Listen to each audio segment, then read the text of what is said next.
And we're back. And we're kind of late. Aw, Sorry. okay. Wait, and we're back, or we're starting?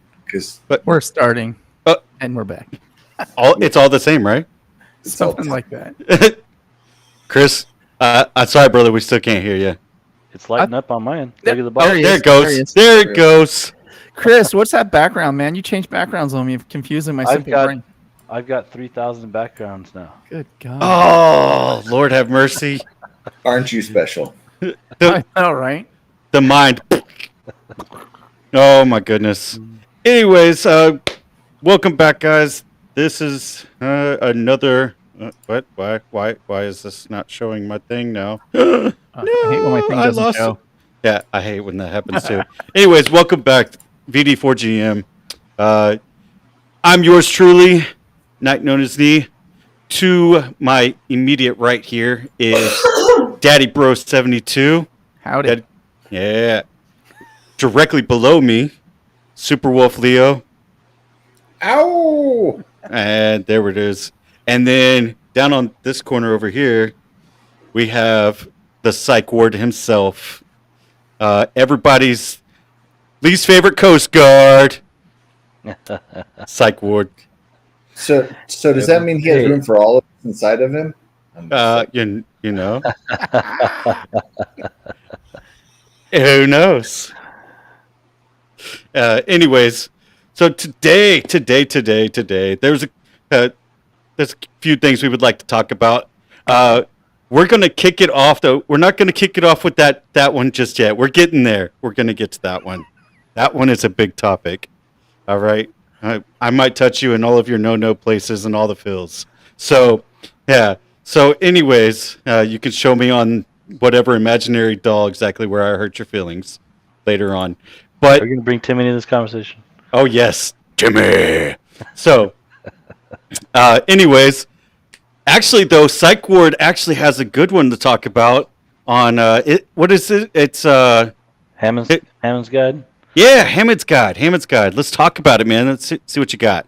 Hammond's Harvesting Guide. So, one of the things that I went searching for after I started playing again was a good guide on how do I know what I'm harvesting from what monsters, and like what can I get from it and what can I make from it. And and some of that comes from just before I got back into D&D, like playing some of the different games I've played and so forth, but also just in curiosity, right? Like what all is good to harvest, and like what things should I be going after, and so forth. So anyways, I ran across this supplemental guide. There's actually three versions of the Hammond's Harvesting Guide. Handbook actually is what it's called, Hammond's Harvesting Handbook. And it literally walks you through through the three versions for the current Monsters Guide until the new one comes out. It covers all the monsters.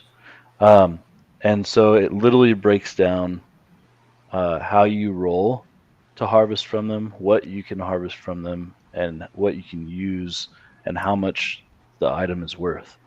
So it's pretty detailed. You can actually own a copy of the handbook in game as well, and it gives you advantage on being able to roll on things that you find. The idea is that you can actually have a background as well that allows you to be, I guess, like a harvester, where you're going out and that's what your job is to try to harvest and sell these items later on, or use them in your party. That's what she said. But yeah, right. So anyways, it does get into pretty good detail. It tells you exactly what type of skill check you're going to need when you're rolling for specific types of specific types of creatures. So the list that I have here shows, for instance, aberrations, you would roll an Arcana skill check. Beast, you would roll a Nature skill check. Celestial, Arcana. So like it goes through and it tells you specifically the creature type and what skill check you would roll for that. With that, if you have the handbook, there's two different types of rolls you have to make. One is an intelligence roll, and one is a dex roll. So with the Arcana skill, not only do you do that, but you also roll with your intelligence if you are trying to decide what you find or what you appraise on the creature that you've killed. And the idea behind that is that you have built up your knowledge of what that creature should have on it, and there's some things that alter that depending on like if you like crit killed this thing with fire, right? Like you're probably going to lose some stuff off of it just because it's going to destroy the body. But that's all DM, calls. But yeah, so you do an intelligence roll first to appraise the creature. So it would be intelligence, and say for instance is for a dragon, right? And so you're trying to see what you'd find on a dragon. You would do your intelligence proficiency, so whatever your skill, your save is for intelligence, and then it's 8 plus the harvested creature's challenge rating is what the actual like DC is. That's where it starts at. And it actually tells you in here, though, if you're looking at specific types of dragons, what the DC checks are and what you would find with the DC that you roll. So I'll give an example in here. So if I just typed in dragon when I'm looking it up here. Now, is that only for internal organs? No. Or this is can be... So the question that I was, while you're looking that up, is mm-hmm. Claws and fangs are big ones for like barbarians and stuff like that. Mm-hmm. We always did survival to mm-hmm. see if you could harvest it correctly without damaging it, because mm-hmm. it's there. It's there. You can see it. So what the book has you do is a dex roll, and the idea is you're being dexterous with your tools to remove whatever it is that you found. So you're not destroying what you're trying to remove off the creature. So wasn't it 3.5 though that used to have like skinning where you had to actually roll, and I think it was a survival check where you had to actually roll for like skinning it, and stuff like that. You had to actually have a kit for it though. Usually it was you had to have a kit, and then once you had the kit, it was kind of like DMs would usually put it to one way or another. It's kind of hard to say for 3.5 because there were so many books that expanded out the basis of what you could do. Mm-hmm. So it wasn't that you had to, it was that you could. Because all of the additional books are supplemental. But right. And I could have swore that it was actually 3.5 that actually first started to introduce stuff like that before it got taken out in, I think, 4. It got taken out in 4, I believe. And nobody wrote anything on it. 4 is just D&D for dummies. Yeah. That is the easiest way to do to understand 4 is it's just D&D for dummies. I resemble that remark. You resemble that remark? That's what I said. Fair enough. So yes, Psych Ward, what else did you find? Yeah, it's taking its Adobe Acrobat is taking its time. So let me just go to use welcome to the military. Use an Azure for hurry up and wait. Right? Yep, exactly. So under the Azure that I'm looking at here, it actually tells you what it is, right? So so it tells you that an Azure description here. So that one of the things you do have to look up yourself is what type of creature it is. So when you look up Azure, you'd have to go to your monster manual to see if it's if it's a beast or if it's a like whatever that falls under. If you're not familiar with whatever it is, but if you were to roll a DC of 10, you get Azure Ash, which is a residual material from the Azure's corpse, and the ash remains a faint trace of the magic created from it, and it's mainly just useful to our artisans, and they can spring it like over creations for good luck and so forth. So it's worth like a silver piece. But then if you roll a 15, you can get Azure Bronze Skin, which the Azures don't need armor, and so you can actually use their skin in armor crafting for a master crafted bronze piece of armor.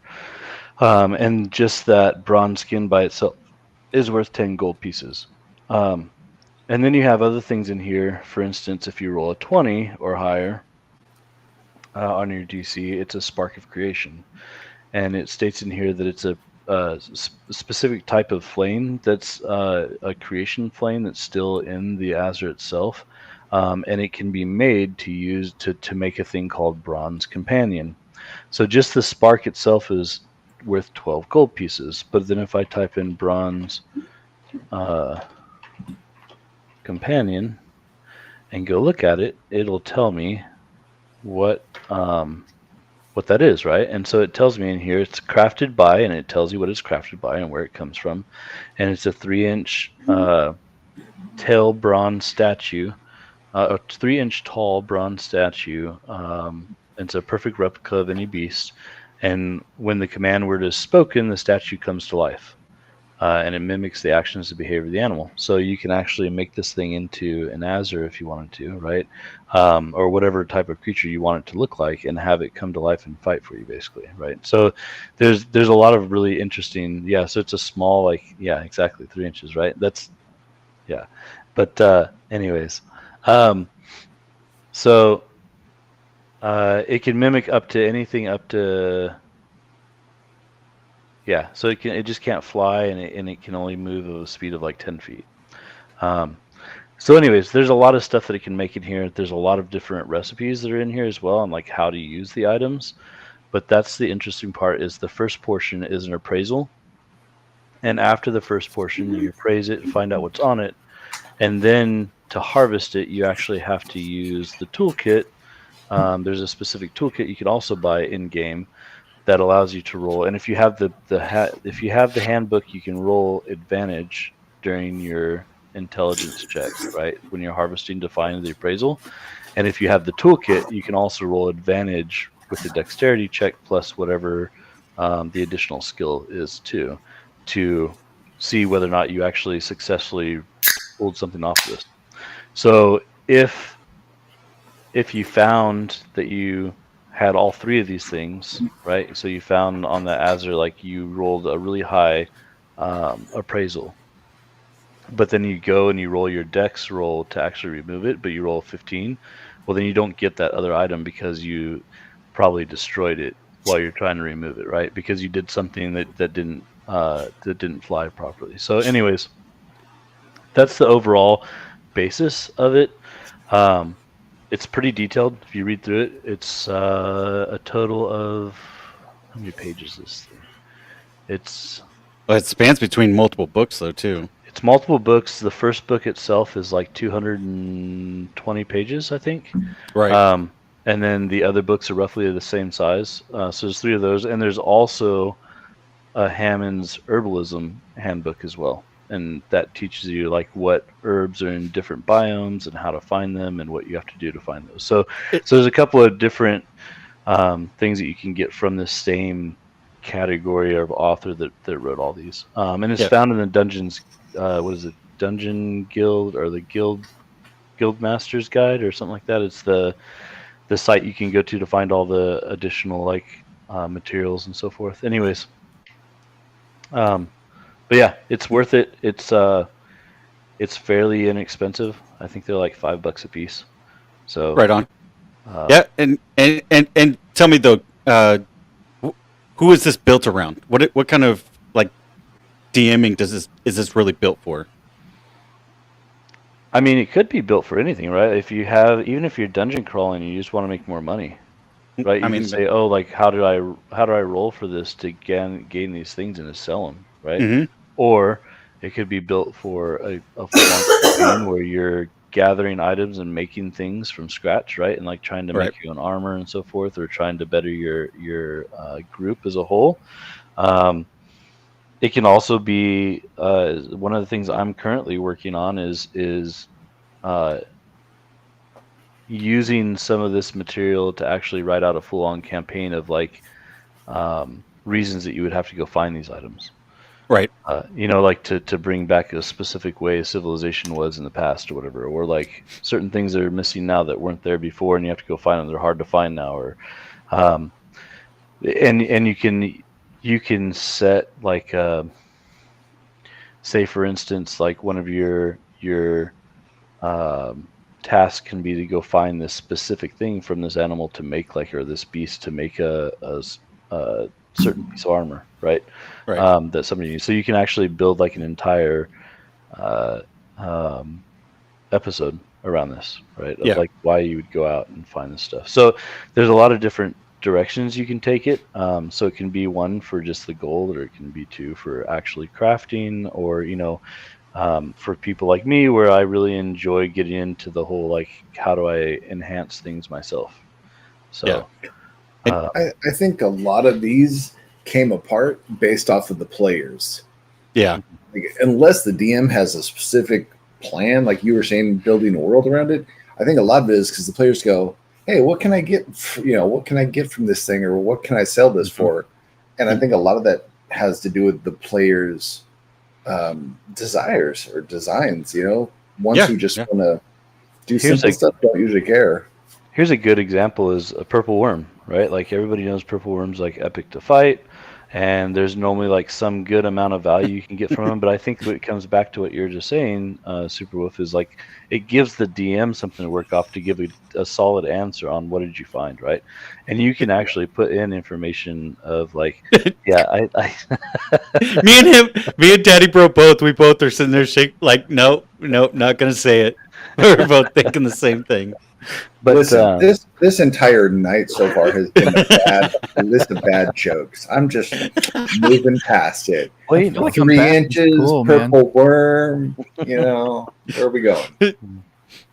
I have a feeling the purple worm would be more than 3 inches. But anyways, just saying. What was that? What was that, Daddy Bro? What was that? Hold on, he had something. I said I feel like I'm back in school. I know, right? It's like I'm hanging out with my fraternity brothers or something. Oh, well, wait, isn't that what technically veterans are? Just frat brothers? It's a fraternity with guns. It's a little different. Fair enough. Oh, wait, no, that's a Southern fraternity then. Yeah, exactly. Well, I'm not from a Southern fraternity, but I get it. I can see that. I'm not either. To give an example off the purple worm, though, you can, like, if you roll a DC 5, you can get the worm blood, which you can also get vials and so forth. And there's a thing that's called spirit paper, where you can actually capture like the souls or spirit of certain animals as well, and use them in different skill sets for magic casters or people that are imbuing like a magical item with that specific needed item. So that's kind of interesting as well. And if your DM allows it, you're supposed to be able to find a lot of this stuff in almost any major town. So the vials, the paper, the books, like all that stuff is supposed to be available to be found. And then the worm bile, which would also be captured in vials. So the worm blood is worth 130 gold pieces. And then it can obviously be used for different creations that let's see, what does it say in here? So that's normally it's used with spellcasters, and then the worm bile itself is like a corrosive bile that it gives off. It's worth 150 gold. And you can actually use it in some of your ranged weapon attacks, and it'll actually do additional damage. It'll do 5d6 of acid damage, which is big. And then 15, a DC of 15 would give you like a purple worm tooth, which and times 4 of those, depending on what you roll. And that's worth 150 gold, and that can actually be used in crafting any melee piercing weapon. So you can add it to that, and it'll do a +2 damage with that weapon. Then you have purple worm stinger that comes off that, and you can actually make a thing called a purple piercer, which is a special weapon, and that is worth 2,200 gold pieces just by itself. And then the actual item that's created is worth more than that. And then you have the purple worm pearl, which is something that's mixed with like dirt and rock and also the stuff that's with their digestive acids, and that's worth 5,000 gold pieces. Right. So, right on. So that kind of gives you an idea of like what you would find and why it's valuable to have this, because you can make a lot of money off this stuff. Yeah, And and it That's adds an epic depth. fight, It, right? Yeah, So- it adds depth though to your world. Like for a DM to actually put this into a DM or GM, however you want to word it. If you put this into your world though, this just builds on that. It adds more character to your world. So it's not just a very static role play and fight, role play fight. It doesn't have to be like that. You can add some depth, and I like that. I love it. By the way, we're not sponsored by the authors or anybody that wrote any of this stuff. We're just putting it out there. We love the ability to actually put this stuff out there without having to take in any kind of money for it. So, But if you want to send us money our way, we won't say no. yeah, we won't say no. We're in desperate need of it, but we won't say no. We won't say no. It's fantastic. So, anyways, later on in the rule set too, it actually gives you more detail on like crafting and what you can do to build up your way through like being a novice, journeyman, artisan. Like you can build up different crafting skill sets based off of what you've crafted. And that goes across like a bunch of different areas on using different tools, alchemist, blacksmith, artificer, so forth, right? So like it really goes into quite a bit of detail here. So right on. Yeah. And so with that, awesome, fantastic. You got anything you want to add on to there, Leo? No? Nope. And I don't know if we lost Daddy Bro or not. He's frozen up on my screen. Oh, there he is. For some reason, the app we're using tonight, at least, if it's not on the main part of your screen, it's freezing up the cameras because that's what it did for me earlier. Ah, okay. And it didn't do that before, so I don't know what's going on. I've been slipping at Mickey's. You Hey, would, Cosby. Nice. So yeah. Anyways, Daddy Bro, what do you got to say about any of this? I don't play with purple worms. I mean that's a good example of building what I like. It's kind of a weird way of putting it, but putting color in the game. Yeah. Adding a level to it that you might not have thought of before, and I think that's useful for newbies and for old heads like us. Well, it adds an economy, right? It's also a nostalgia thing, I think, too, because the purple worm's been around for a pretty long time, pretty much since the inception, if I'm not mistaken. Yeah. And I don't know if it was supposed to be a running dick joke or not, but it kind of is. I'm going to say it probably was. I think it is too, but I didn't want to be the guy. But you are the guy now. Pretty.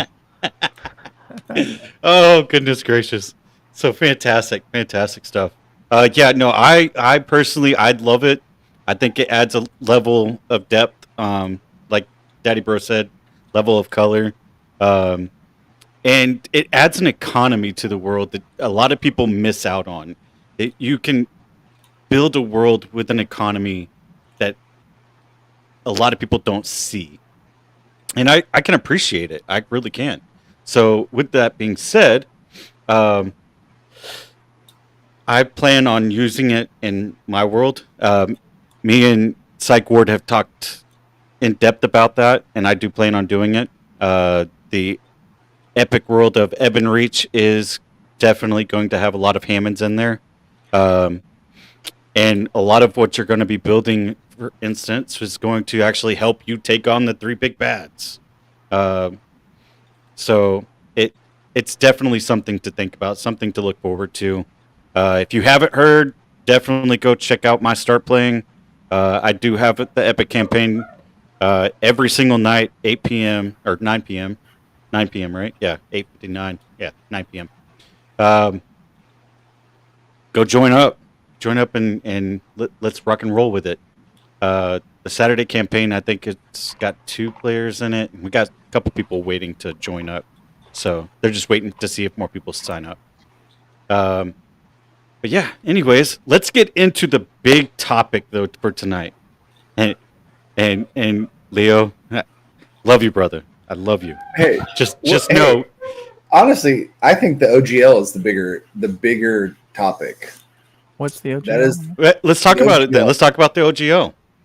Has there been change? That was the to it? creator content. That's the creator content one. That's the one that had the big snafu for such a long time that Wizards actually walked something they said back. Yeah. Oh, Which okay. is I know what rare. you're talking about. Yeah. I know what you're talking about. Yeah. Where they said that you had to pay to actually get to write stuff for D&D. So I guess for anybody that's not aware, OGL stands for Open Gaming License. Yep. Well, that's what it was. Yep. And then they tried to close it so they could. They said it was supposedly so they could secure their interests. Mhm. But what most people seem to Bye. take from it, most people seem to take from it that they were looking to be able to steal any content creator stuff, take it for their own, and do what they wanted with it. We call that the Microsoft method. Yeah. Yep. Or you could do McDonald's on top of that. You could definitely do McDonald's too. Delicious. And their argument was that they wanted to use it to be able to get royalties out of it, right? Which is the same thing, right? It's still forcing whoever created it to pay Wizards something because they own the original content that they're basing it off of. Like, Right. They were looking at that for large scale. Right. So Right. the original rumor was it was only going to be for large scale creators that they would be able to get a portion of it. When for the longest time that was never a thing, right? They made it specifically, and the rumors were, take it as is that it wouldn't affect any small time creators. You had to have like $700 some odd $1,000 in sales a year to be eligible for it, or something that would not be reachable by the smaller people, but was more for like the larger ones. And this may have also come out because of what was happening with Critical Role, is that they were also having talks of creating their own worlds, but because it was based off of D&D's initial set rules and lore, they were trying to cash in on them. It's one of the other rumors. By it. I think, honestly, that this was a Hasbro decision that got leaked by somebody at the D&D group. The D&D group probably saw this and was like, "Oh, I'm going to release this." Because this sounds more like a Hasbro rule, because a lot of the people who work for D&D love D&D. You're not taking this job if you don't care for it. So that rule definitely seems like somebody higher up who was looking only at numbers decided to make that judgment plan. Yeah, that judgment. And when they did hit the feedback or face the wall that they hit with all of the fighting, and they were getting beat down online by everybody and their mom. That's sad. Based off, yep. well, Based off of but rumors. A lot of it was rumors too, or what people predicted based off of what they read.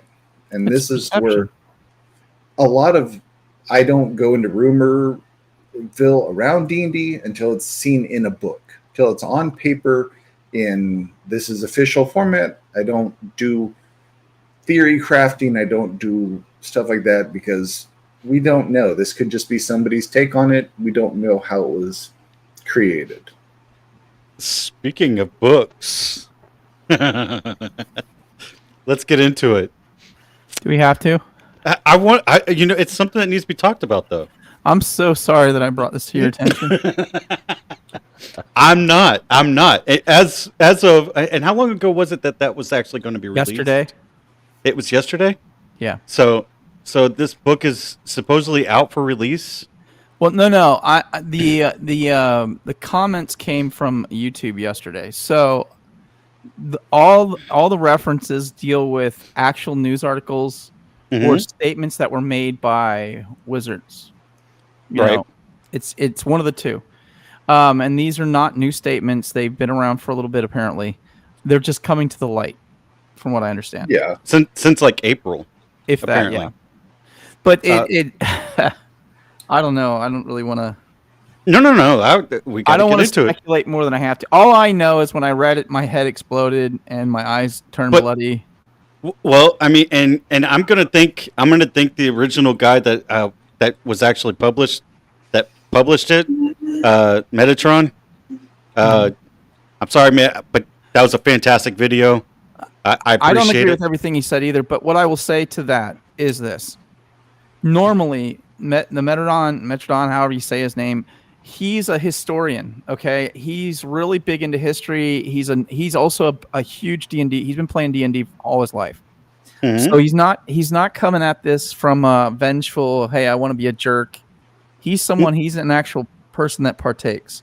Correct. And I think he put this out because he felt there was a void there and he wanted to let people know how upset he was. And now I understand his take. I don't agree with everything he said. I don't really want to comment too much on what everybody has a right to an opinion, whether it's right or wrong. Yeah, that's true. The bottom line is some of what I read really hurt my brain. And I get it. I just think it doesn't come from. I want to give them the benefit of the doubt and give them the opportunity to clarify some things. That's what I'm going to say about it. Because if you're going to sit there and tell me that what they're talking about makes sense, I don't know that I buy that. You can turn anything into anything if you twist it hard enough, is the way I look at it. I'm a statistics nerd, okay? And I can tell you, I can make you think something statistically is factual when it's actually not. Right. Mm-hmm. And it's not hard to do. And if I can do that with numbers, imagine what you can do with words. So And that's my hang up with this. From a listener's standpoint, I don't think that they would understand like what the concern, because you guys haven't really like discussed. Yeah, I know. what I didn't lay it out yet. I want to let him lay it out. I am not pitching this one with a 10-foot pole. So no, and it's okay. I will be more than happy to jump into this. So, a book is being released. It's called "The Makings of the Original Dungeons and Dragons" from 1970 to 1977. Okay, in said book, he points out the fact that let's see here. Some people have charitable. I'm trying to read it from here, but it's rather small. Let me change this really quick. Old man needs glasses. Yeah, I do. I turned 40 and I can't read anything. Authors were working from a bad assumption in the 1970s. Historical war gamers in America were predominantly white middle-class men. It isn't surprising that they would dub a class of soldiers the fighting man, quote unquote. Okay? Wait, hold on. Mm-hmm. Let's back up. Who wrote that? Who said that? Is it the authors of the supposed book? Is it Metatron? Is it where is this quote coming from? Because it might add. This is coming from the book. The book, That's the a direct making quote of from the book. Yeah, this is a direct quote from the book, and it is literally saying stuff like that, and it's an unfortunate fact that women seldom appear in the original D&D, and when they do, they're usually portrayed as disrespectful. Slavery appears in the original D&D not as human tragedy that devastated generations over centuries, but as simple, common commercial transactions. Excuse me. Hold 1 second, though. Let me touch this really quick, because I want to touch it. I have the poll. I'm all for it. First off, if you've never played D&D, don't write stupid stuff, okay? In the world of D&D, all of this, all of it, is not something that just happens. It usually, and Metatron was right. It happens with the bad guys. The people that you are going against. You are the heroes going against the people that do the stuff like this. He is not wrong. So if you've got a problem with it, sorry, but suck it up, Buttercup. All right? That's number one. Number two, is the part that I'll go into. I'll go into that part next. I'll go ahead. Psych Ward, you go ahead. You go ahead. So there's a couple of different parts of this. They stated that this is coming from details that were written in the 70s, right? Mm-hmm. And the ethos in the 70s was much different than the ethos of today, right? Like it was, Yes. right? If you look back at the Language 70s, whatever was things were different. just, right? Yeah. But I also think that there's a lot of fishing that goes into a lot of these details nowadays, as far as I can't believe that they're talking about like racism in the book, or I can't believe they're talking about like these different things, and it's not. They're not. There's always a story that's told around like it's looking at it from an ethnocentric point of view from the United States, right? Like that's how it's looking at it. It's from an ethnocentric point of view. That's the best way I can describe it. Right. Because if you step back and look at it, right, like, okay, slavery, racism, all that stuff has existed since the dawn of time, right? Like it just has, right? And so just because it's in the story, and to your point, it has to do with like a lot of times you're going to rescue these people that are in these situations, but just because it's written in there doesn't mean that it has anything to do with the ethos of how it's written in the United States. Like that's the first big portion of this. Like people are going to read this and they're going to be like, oh my God, I can't believe, right? And it's like, well, wait a second. Like go read like any of these books that were written like over time and read history itself, right? Like just go look at history. Like it's part of things that have happened. And again, it's also fantasy on top of that, right? So this is all fantasy stuff. So I mean, there's a lot of different takes on this, but my biggest point that I made earlier is that it's being viewed in a lens of an ethnocentric lens, right? In today's ethnocentric ethos lens. Yeah, but it somewhere where it doesn't belong. Like this, we're talking about a game that is designed around. And I said this in message. Whenever we were talking about this privately, and we're talking about a game that is designed. It is literally designed in its entire nature, in complete totality. It is designed to bring people together. And what I'm reading is something that is a political divide meant to separate people. You cannot put those two things together because it's a total contradiction. A total contradiction, and keep politics out of it. Like, keep your way of thinking politically out of it. It doesn't matter if it's right brain or if you're standing far right. It doesn't matter if you're standing far left. I'm not going to sit here and go, oh, white power. Like, no. Like, who does that? You know, it doesn't happen in D&D. That's not what D&D is about. D&D is about the inclusion of Come bringing on, Leo, everybody. I know you got something for us. Oh, I got many things. Come on, let's do it. Okay. Yes. So I'm gonna start with this. So Bell brought this up. Okay. The people who are playing the games together have already changed the language of the game from what offends them to what they prefer. So they've already rewritten the language. Yes, back in the 70s, for the people who made it, the people who were playing it back in the time, this was a acceptable language, right? Mm-hmm. Nowadays, unless you're not wanting to be inclusive and bring everybody in, some of these languages might keep people out. Okay. Right? The language as it's written could potentially keep people out now. But the people who want to play, who don't like that language, they've already adjusted it. They've already removed it. They've already changed it. They've already edited the language, because that's the difference between a book that is written 70 years ago that hasn't changed and a system that has been evolving over the last 50 years. Language has changed. All of these things have changed because people in general wanted it to happen.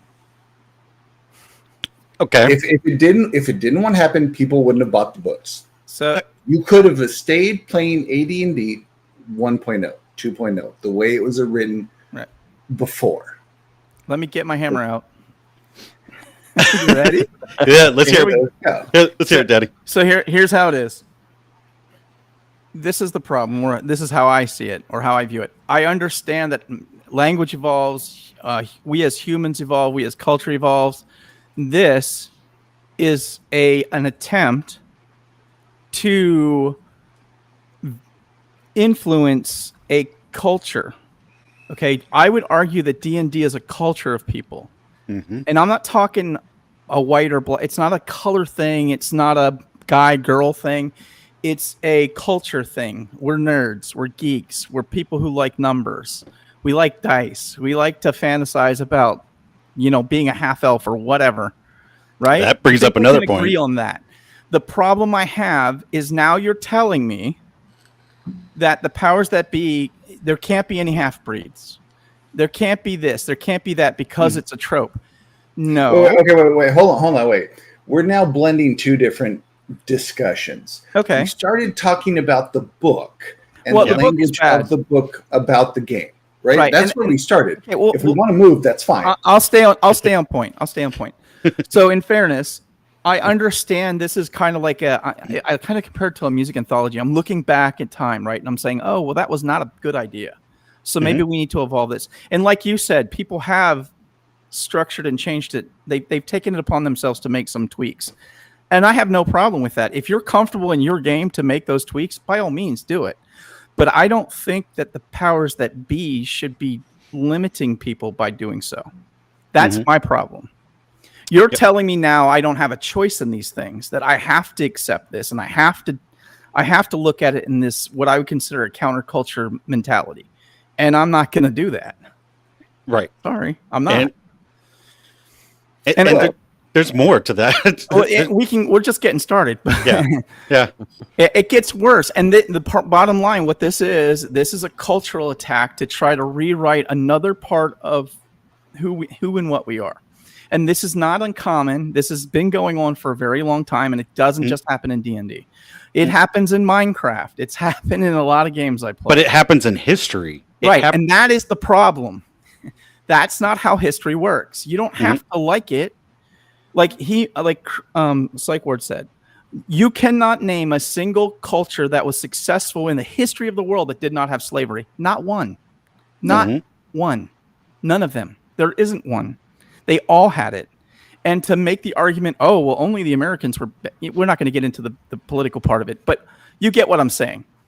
Right. And the bottom line is they've taken this, and part of it is you have a mindset that's come about over the last, I'd say 40 years, that says, hey, it's okay to take whatever the culture is and turn it on its head and just push aside the old and put in this new.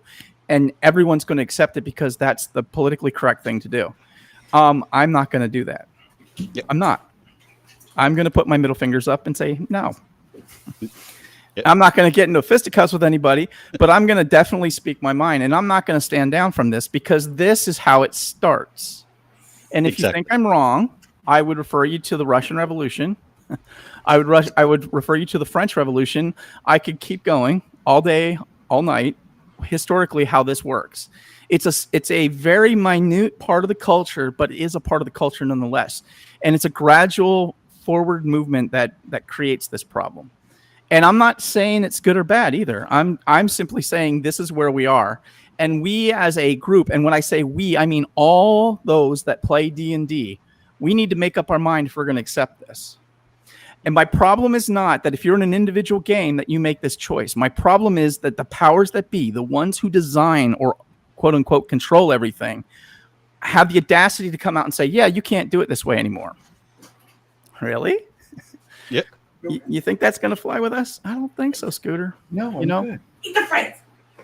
Yeah, and that's another thing though. Like, and you started to leak into what I was going to bring up next though as well, was that the fact that they are now labeling half orc, half elf, half anything as coherently racist. Right, and they're removing it from the game. That's what that's what they're talking about doing. Now, so again, that's a separate whole topic. but Right. but it That's- all bleeds together. Yeah, that's the problem. Is that this is where it starts with the anthology. When you say, "Hey, what happened in the '70s was bad," now I have given them a wedge, if you will, to go ahead and say, "Oh yeah, now we're going to do this, and now we're going to do that."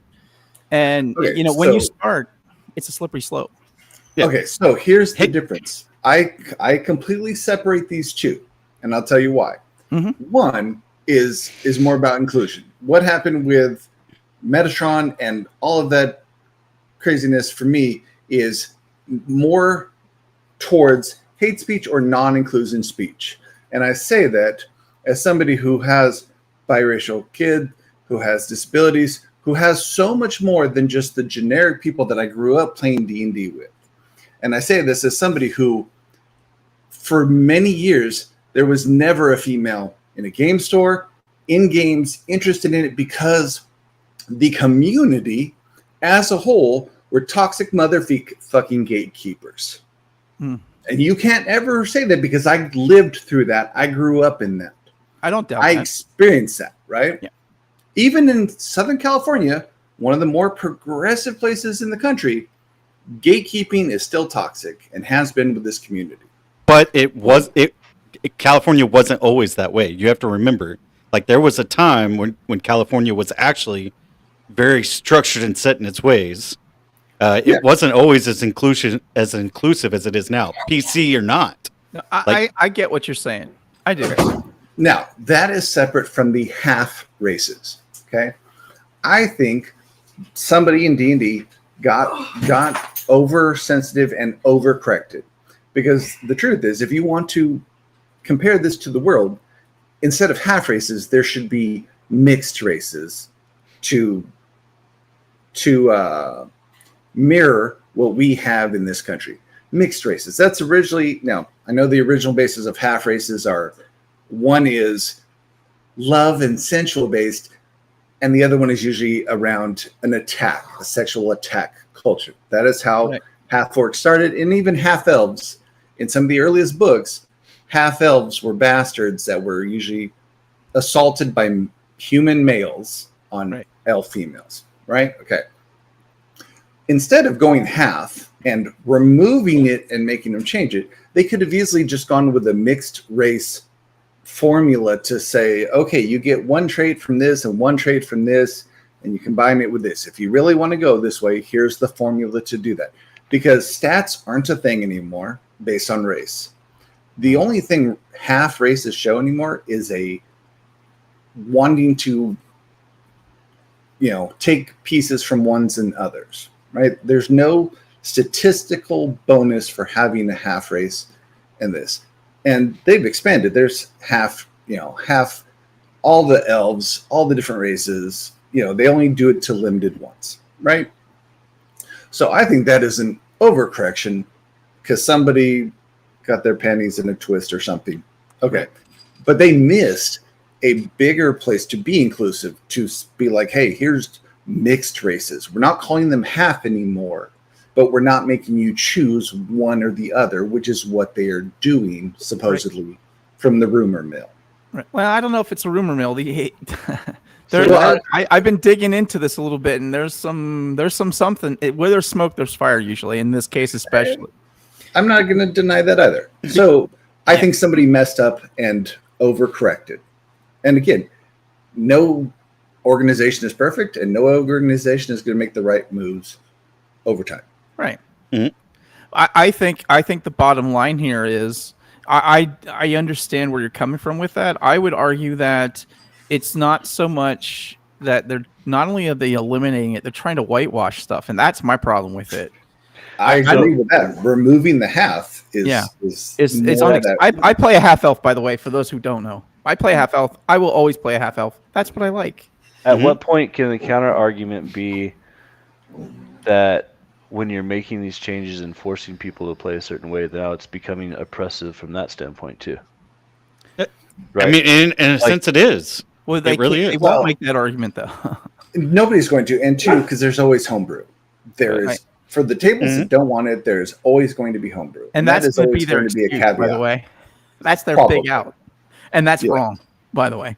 It is. To your point that you made earlier, Super Wolf, is like because so they've changed it now. Like they don't even call it races, it's species now, right? Yeah. And on top of that, all they would have to do is state, okay, tell us what traits you gained from your species. Yeah. Like you wouldn't even have to state that you were a mixed of anything. You just state like I've got these traits because of my family lineage. Okay, but then Right? Like, simple. what's Like- to say that like does that not bother you guys as well? Because culturally, and I'm going to speak from the Native American side of me right now. Okay, culturally, that is ignorant. That is ignorant on every level because you want to hold onto that culture as much as possible. When you start dictating what can and cannot be put part of that, I am Native American and Viking mixed.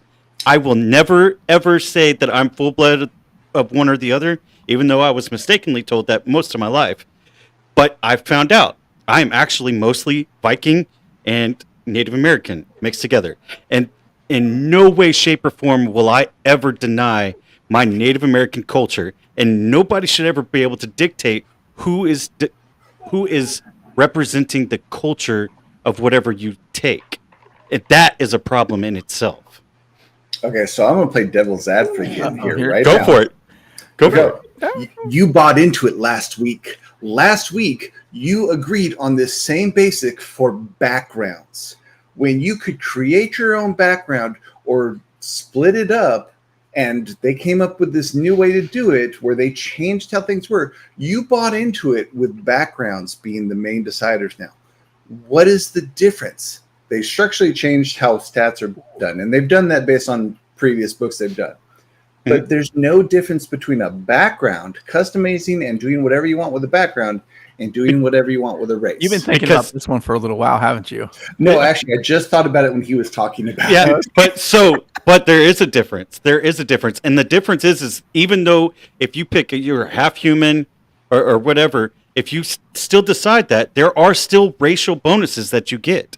So your race is still part of it. You still get those racial bonuses no matter what. So if you are half orc or whatever, there are still racial bonuses. And it doesn't matter if you are if your said orc is background is actually raised by humans or if he's raised by orcs, whatever that is the culture that he's going to represent. But he will always which are stat blocks from human skills and orc skills, which is taking, like Psych Ward said, you pick what you want from each one. That's all really a half orc is and a half elf is they took skills from elf and they took skills from human and they said, here we go. Here's a homogenization. Okay, so, you got me on the wall with that one. My question is this: if that's what it actually, what your explanation seems logical and reasonable to me. If that's the case, why are they making a big deal out of this? Why are they trying to drum it out? What's the purpose? That is probably somebody from Hasbro. That is some psychopathic person whose PC is what it is. I'm not. Yep. Hey, I'm not denying to you. And somebody wanted. Now, also, we can also say any press is good press. No, I get it. And they've succeeded. They got people. This is a freaking beehive that someone just kicked. Yep. And when I saw it, I was a little warm on it. And I was debating whether or not I wanted to share with you guys because I was like, man, I know if I say something to Knight about this, he's going to lose his stuff over. Now, okay, so Danny Bro and I have pretty similar on a lot of this racing, but he and I differ a little bit on the third piece of this, which is the author. I feel the author, R.A. Salvatore, has actually been making changes that D&D has taken because of his books and the popularity of them to make these changes for where drow are not all evil, and they're splitting it up, and he's running with it. And I think that's because he's been doing it over the last 30 years. Yeah, I don't have a problem with that piece. That's not the issue. The issue is that they're calling it a trope, and that is not true. That is factually incorrect. Okay, I agree with you there. The fact that you use that word, and this is where you confuse political correctness with culture again. That's what I see.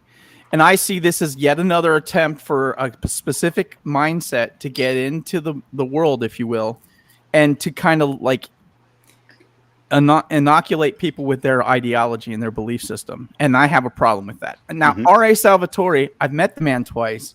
My personal favorite author for a myriad of reasons. Believe it or not, he has a degree in computer science.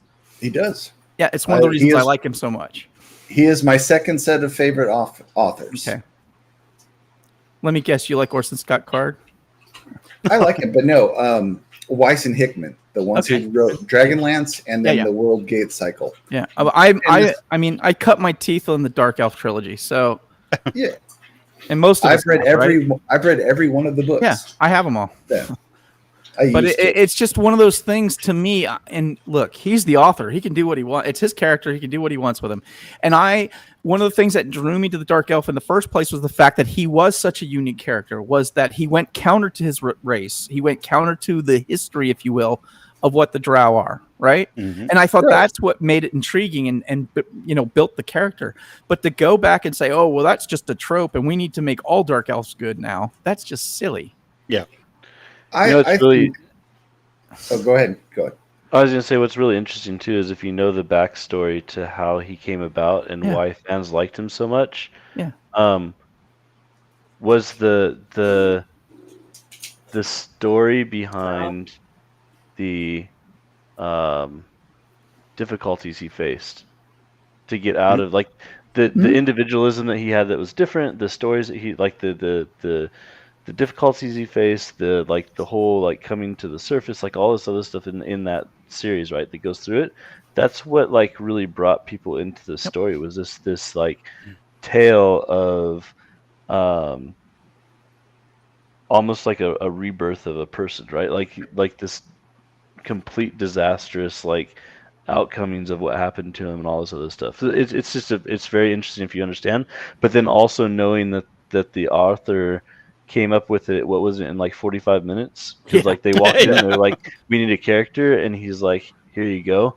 Like we need an additional character on top of what he already had written out, and it was just literally like a spur of the moment, like written within 30 to 45 minutes before he went in front of like a pitch. So anyways, I think that changes it too, right? Like if you look back and see like why he wrote it, where it came from, so forth, like and that's where the ignorance part comes in, Knight, that you're talking about. It's like not understanding the full discussion of like what you're getting into, which I think everybody at some point in their life is at fault for, right? Like there's always going to be something that like we make a decision based off of like bias or whatever that we don't know a whole lot of information about. It happens, but there is a big drive in that of understanding like what dictated that character and why is it here, and like what made that character a big deal to people. So anyways, going back to the fact though that taking out that whole portion of like all these drow are like that's an entire civilization of how they think and how they work. And again, inflicting ethnocentrism onto that civilization of how they should be, because that's how we think they should be, right? Like and that comes to a whole nother ethos issue, right? Like when you get in that, like an ethics issue of like how you force things upon others. But anyways, so yeah, no, it can go fairly deep, right, if you really want to dig into it. But you guys want to go to the last one? I was going to say, hold on real quick though. I do, because I do. Back in the 80s when he started writing it, that was in line with the lore. Like that was the lore of it. And I like that they've expanded. And he did say at least that he would not go back and change the books. They are how they are, which makes sense because the book is a static thing. Right. Go back and change it. So it makes sense. And I really like the way he's expanded it out that, where that character came from, that is how they were. And that's all we've ever experienced, because we haven't talked about these other ones, because these other ones don't make, they don't shake the tree. They don't come out to bother people too much. Right. Which is fitting on how it is now that it is more accepted, because of how the community, the lore, and the history have changed as people grow. If you also know the background of the Drow in particular, though, is they weren't always this way. They were slowly built into this, right, by Lolth and like all these other. There's a bunch of stuff that goes into like the Yeah. whole story of making them, right? But Yeah. originally they were just other elves. Elves. You know, like they were just another elf that lived in a different A different plane of existence. exactly. And here we And- could make the argument this is what happens when you let women run a culture. I'm sorry, I had to do it. I feel better now. Hey, I will not tell the DM that you said that. I'm just saying, I got headphones on for a reason, people. Oh goodness I gracious! couldn't help myself. Sorry, I'm not a male chauvinist. I swear to God. Yeah, no. I just had to make that point because it is true. It's a culture run by women, and they're mean as hell. I mean, that's true. But and I don't want to because Daddy Bro, I know you got your thing that you got to take care of. Yeah, so I want you to touch base on what the last bit of it was. So someone in their wet dream or wild imagination came up with this idea that it would be a really good idea to empower people who are in wheelchairs to have these decked out wheelchairs in D&D. And they felt that this would be good for people to feel good about who they are and all that kind of thing. Now, backstory a little bit. My wife had a stroke in December last year, and she is wheelchair bound. She's a total noob at D&D, by the way. They can all account for this. Yep. Brand new D&D player. And so I took that article to her and I said, honey, I've got something you're going to love. And she read it and she started to use several colorful 4-letter words that I will not repeat because there's young ears around. Needless to say, she did not find it amusing or empowering because they wanted. And now I get the logic. And this is the poignant thing that she said to me that I wanted to get out here. She said to me, Daddy Bro, the person who wrote this or has come up with this idea has never been forced to sit in a wheelchair for an extended period of time. Yeah. That's why they did that, to make themselves feel good about trying to include people who really, maybe can't do certain things. And she said, that's not empowering. That's ableism. She considers it ableism. And I was like, whoa, hello. So our DM made the question or consensus is, was the person who made this, were they wheelchair bound? Were they always wheelchair bound? I don't or anything like so. that. It was a person making something to feel better about themselves for making an inclusion. And I think that's what it is. She said it all depends on where that person came from that made it, that decides all of this. Well, I can use statistics to do anything I want, but here I will say this. The only person I know who is really wheelchair bound, it happens to be my wife. She was not amused at all. And so here comes the part that I want to ask, though, is why can't that just be homebrew? Why does it have to be inclusive? Well, I think it was somebody wrote the rules. My understanding based off the articles, they wrote the rules to give a baseline so that people could take it from and run with it so they didn't have to create it all if they didn't want to. Right? Mm-hmm. It's the same reason we have supplements. Somebody spent the time coming up with this information so somebody else didn't have to. Right? Now, same way. And I made a point, like I'm disabled. I am not disabled like your wife is, but I definitely have mobility issues. Right. And my whole point of this was, listen, the reason you never see D&D players disabled is because those motherfuckers are now the shopkeepers that are done with this life. Mm-hmm. And I would not be a D&D character who's the player.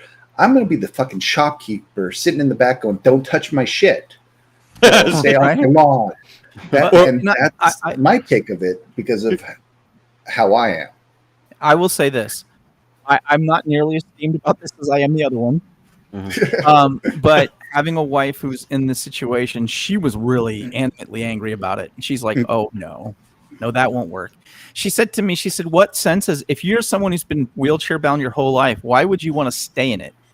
This is a fantasy. The idea is to get outside of who you normally are and be something that you want to be. Mm-hmm. Right? She said, I don't know a single person that wants to be in a wheelchair.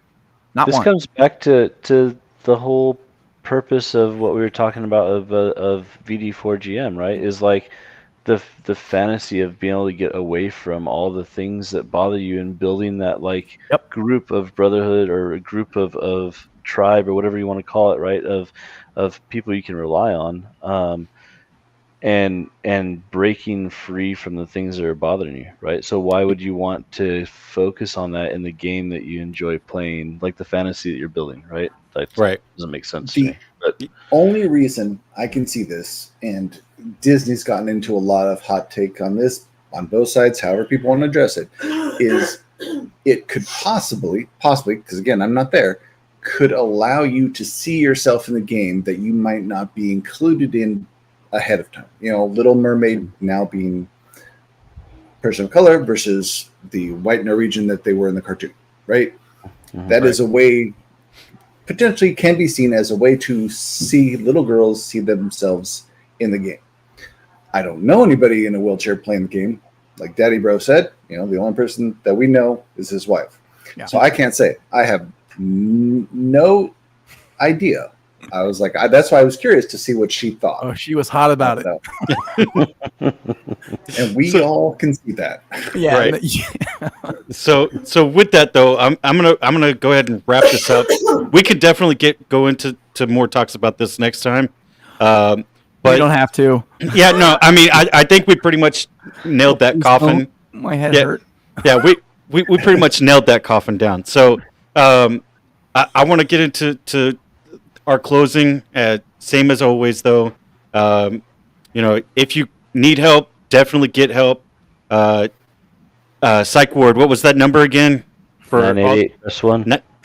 988 press 1 for if you're a veteran. This time. Yeah, he was. If you are a veteran that needs help and is having trouble struggling with PTSD, or if you're a first responder struggling with PTSD, definitely reach out, get the help that you need. You can contact any of us. Super Wolf Leo definitely has something he wants to say. I see the finger up. No, I was going to say, you should put that number in your Twitch stuff down below. Yeah. Oh, I really should. So it's always available. Yeah, I should. That's what I was thinking. I'm going to add that next stream. It's going to be on there, like a little banner right across your forehead. Why? No, I'm just messing. I'm messing. I'll put it somewhere where it can be visibly seen. But Daddy Bro, give us our good closing, man. Guys, make sure you get yourself something good to eat. Get yourself something good to drink. Hug the people in your life because you never know how long you're going to have them. And last but not least, if you need help, get help. Getting help does not make you weak. And in fact, makes you strong. Have a good night. Take care, everybody. Bye-bye. Yep. Bye. Hey, and we should get